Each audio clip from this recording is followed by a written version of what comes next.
Сәлем достар, баршаңызға арнама қош келдіңіздер. Бүгін сіздерге жұмсақ болып шығатын, бір жасағаннан шығатын кекстің рецептімен бөлісетін боламын. Менімен бірге болыңыздар. Арнама жазылып, жанындағы қоңырау белгісін басып қойыңыздар. Ең алдымен құрғақ ыдысымызға 2 жұмыртқамызды шағып саламыз. Үстіне қантымызды саламыз. Алдын ала өлшеп алған қантымыз ерігенше жақсылап араластыратын боламыз. Не осындай масса болып шығады. Келесі кезекте бөлме температурасында тұрған сүтімізді құямыз.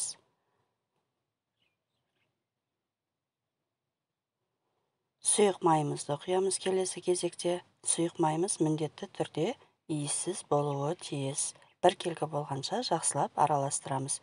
Енді алдын ала дайындап қойған ұнымызды 2-ге бөліп саламыз. Қопсытқыш саламыз. Толық рецепті төменде описание бөліміне қалдырып кеттім достар. Сол жерден қарап көбейтіп жасай берсеңіздер болады. Дәл осы рецептпен менде 12 штук кекс шықты. Міне осындай қоймалжың масса дайын болды. Енді дайын болған массамызды бір шетке қалдырып қоямыз. Енді бетіне себетін штризель дайындайтын боламыз. Ол үшін ұн қажет болады, сары май және қант қажет болады. Осы 3 қоспамызды алып, жақсылап араластырамыз. Осымен штризеліміз дайын болды. Енді осы уақытта духовкаларымызды 180 градусқа қыздырып қоямыз.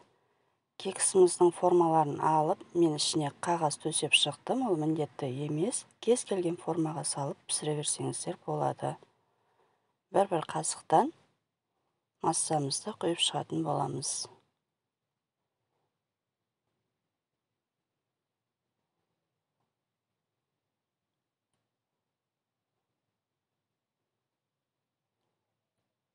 Арасына қоюлатылған осындай сгущенка қостым мен.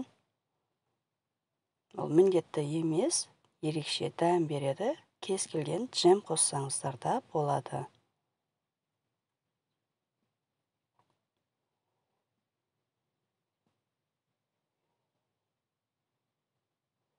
Енді үстінен бір қасығымызды толтырмай, қалған массамызды толықтай барлығына құйып шығатын боламыз.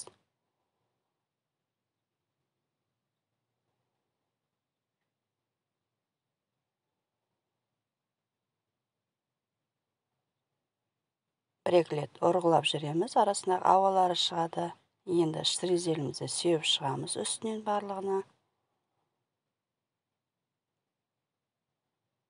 Кекстерімізге ерекше көрініс береді. Дайын болған массаны 20-25 минут духовкаға салып, қыздырып пісіріп аламыз.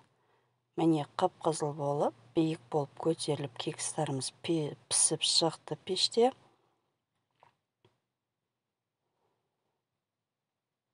Өте дәмді болып шықты және жұмсақ болып шықты.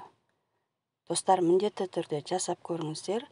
Үлкендерге де, кішкентайлар балаларға да ұнайтыны сөзсіз. Шаймен ішкенге өте керемет. Міне арасын кесіп көрсетейін. Мына сгущенкамыз дәл осылай болып тұрады арасында. Өте нәзік болып шықты. Назарларыңызға үлкен рахмет. Сіздерге де ас болсын. Егер видео ұнаған болса, лайк басып, пікір білдіре кетіңіз. Келесі кездескенше сау болыңыздар.